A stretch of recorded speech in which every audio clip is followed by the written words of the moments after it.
is going to be a benefit to our farmers, but also to the people as well. You can wear it, and it makes fantastic paper. And the seeds that come from it, you can create an oil that is better than 23% protein, contains all of the amino acids that rebuild the human immune system, and as well as the omega-369 oils that everybody, all the cardiologists want you to have so that you have a healthy circulatory system. It also contains a strain called omega-4. And omega-4 has been shown to have positive effects on cancerous tumors, on many different disorders that are mental related. And the big holdup that we're having right now is we have bills in committee, one for industrial hemp, and our legislators aren't getting on the ball and passing this. My local legislator, I talk to him about this often, and he always goes back to the Jerusalem artichoke bit. And Wisconsin farmers got on that bandwagon really quick, and they didn't have any processing plants for it. So they wound up with a bunch of rotting product that they could not move. That would not be true with hemp. And I pushed it especially hard for my county because I moved out of the Fox cities. I used to live in Appleton here for 26 years, and then almost 20 years ago, I moved out to Forest Junction, thinking that being on the other side of the cliff, I would be in a less polluted zone. And I found out that I moved to the second worst polluted county in the state. And it came from a herbicide called acrolein. And in our county, we are 10 to the 43rd power over the safe limit for acrolein. And acrolein causes not only cancer, but it causes deformations in embryos, circulatory, neurological, and muscular deformations. And basically, it's a very bad product. And if we were to move to use hemp in our county, and quite a lot of Calumet County could actually grow hemp. There's only a few small places that can, which would be like marshlands. And there you want to grow sawgrass for biofuel. But with cannabis hemp, you sow it into the ground, 100 seeds to a square foot. And it can be, the fibers out of it can be pulled out in the field. The cellulose is there. If it's not used for making paper, you can let it go right back into the soil, and you don't have to put anything other than manure on the soil to make it viable growing property, and it will stay that way with sustained crop yields for better than 20 years. Now, the information for that comes from a study done by the University of Kentucky back in the late 20s when hemp was actually used quite a lot. And the rub that I get from my state representative is that, oh, there's no recent studies on that. And my comeback to him has always been, well, throughout history, 1 and 1 is always equal to, and nobody's ever re-questioned that. They want to drag their feet because they don't want to be seen as supporting something that has such a negative stereotype to it. And I can kind of understand that, but when you're talking about a product that has the potential just in the industrial market to create $70 billion a year in income, when you can take a guy who has a small 20-acre farm and he can make enough to support his family off of that and doesn't need to have a lot of farm machinery in order to sow it, he can walk to the yard, toss seeds around, and be just as effective as somebody that uses a seed planter.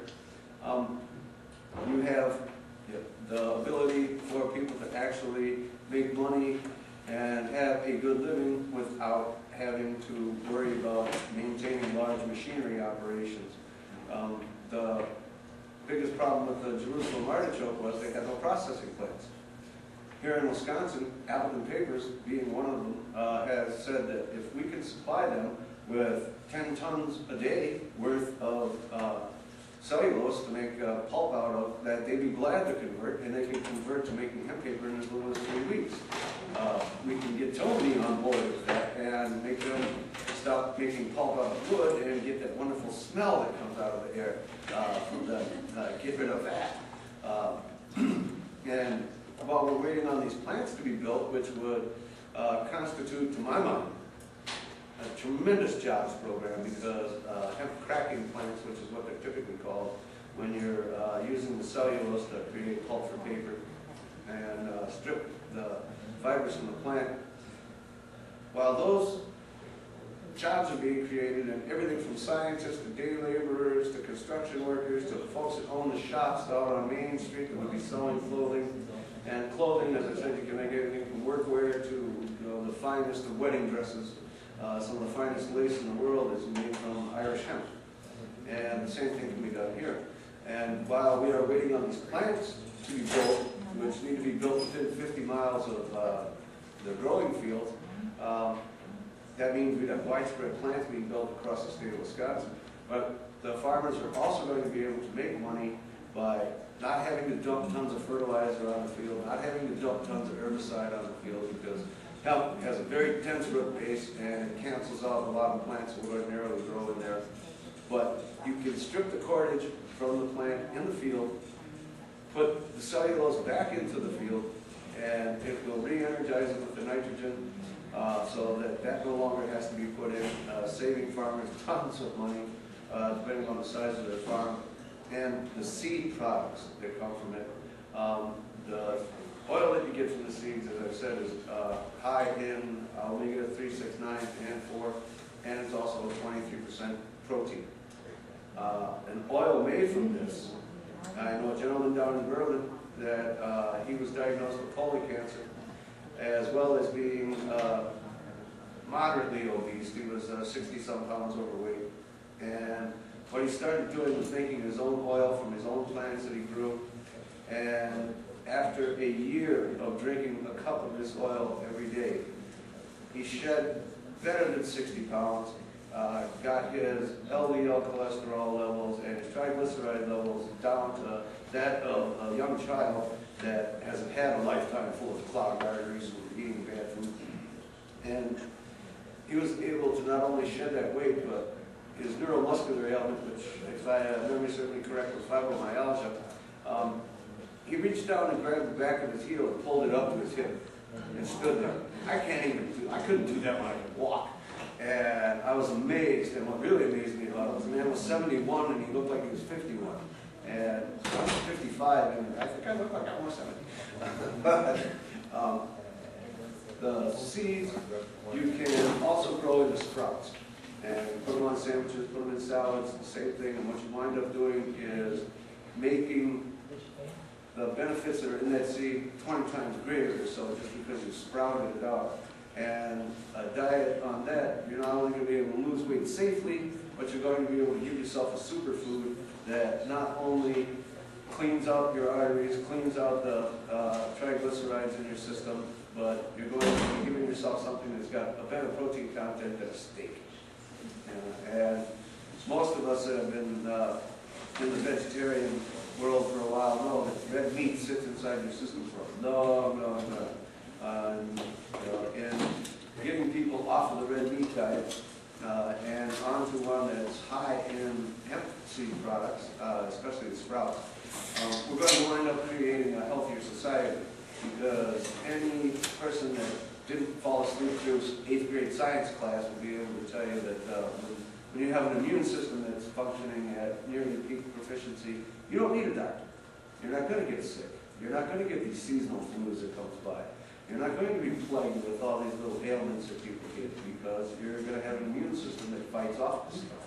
It'll fight off the cancers. It'll fight off the bronchitises that come by. And that has been a big thing with the industrial movement. People counter that there's going to be hordes of teenagers and other people rushing into the fields to smoke this stuff.